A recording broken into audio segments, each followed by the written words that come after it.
Ես վստահ եմ, որ այս ամեն ինչի հանգուցալուծումը կլինի, երբ որ Կտիչ Ներսիսյանը հեռանա, որովհետև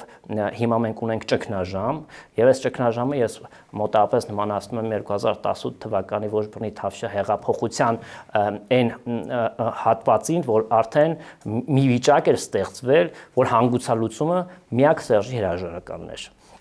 Այս պարագայում էլ ստեյ հանգուցալուծումը մենակ Կտիչ Ներսիսյանի հրաժարականն է։ Բայց մենք տեսնում ենք, որ Գարեգին Բեն այդ առումով ավելի համառ է եւ չի պատրաստվում։ Գիտեք,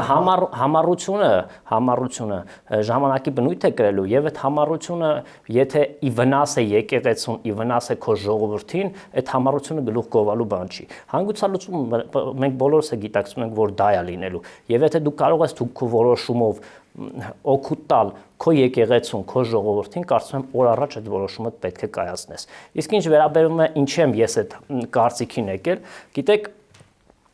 եկեղեցու հետ կապված խնդիրները, ճիշտ է դուք ասացիք վարչապետը բարձրաձայնեց, բայց մինչև վարչապետի բարձրաձայնելը, եթե դուք ուշադիր լինեիք, վարչապետի բարձրաձայնելուց հետո այնպես շոկային վիճակ չեղավ մարդկանց մոտ։ Գիտեք ի՞նչ եղավ, որովհետև բոլորս ենք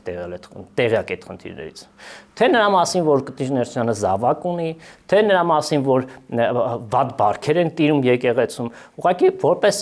հավատավոր հետևորդ վարչապետը իր վրա վերցրեց, ինքը բարձրաձայնեց այդ ամեն ինչը։ Վարչապետը հնարավոր է որ այլ մարդ բարձրաձայներ եւ այդ կարծիք հելիքիս էին լիքը մարդիկ, բայց ես անձամբ մինչև վարչապետի բարձրաձայնելն ես մի անգամ հարցազրույցում ասել եմ, այդ խնդիրների մասին տեղյակ եմ եղել։ Ես համաձայն եմ, որ առաջինը ես չեմ բարձրաձայնել, բայց դա չի նշանակում, որ այդ խնդիրներին մենք պետք է աշկ փակենք ու пассивություն ցուցաբերենք, որովհետև այդ խնդիրները բերում են այլ խնդիրների, որը որ հնարավոր է շատ ավելի կատաստրոֆիկ վիճակի հանգեցնեն։